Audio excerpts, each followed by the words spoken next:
والقوة والمجد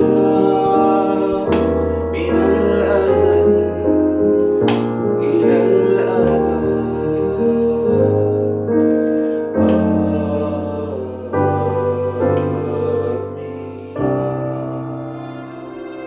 I remember actually being 18 years old and enjoying the life in Aleppo city. I remember having this like internal feeling saying like, this is too good to be true.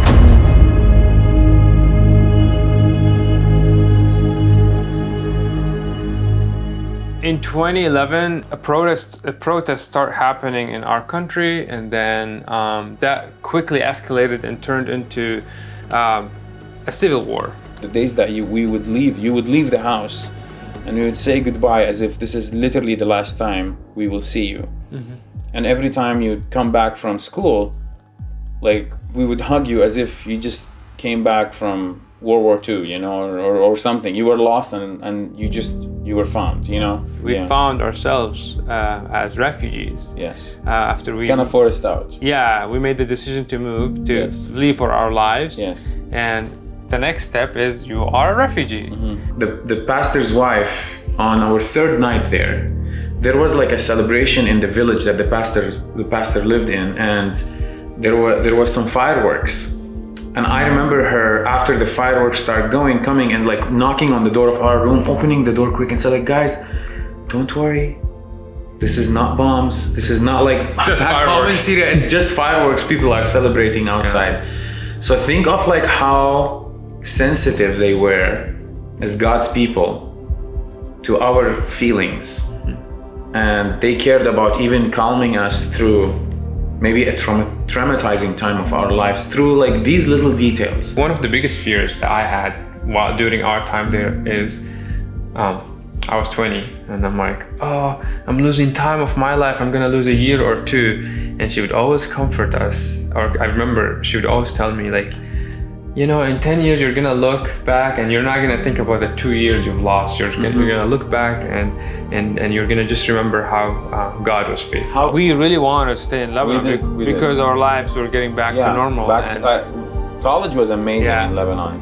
Lebanon started having an immigration crisis. If you think about the two countries, Syria had 23 million people living there, and then Lebanon had 4 million. And with the war, Syrians started going there.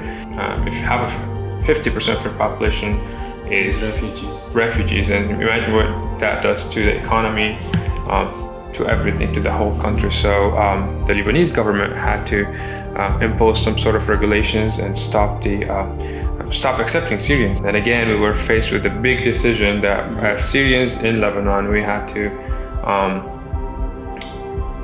figure out a way to get out of there. We were super traumatized.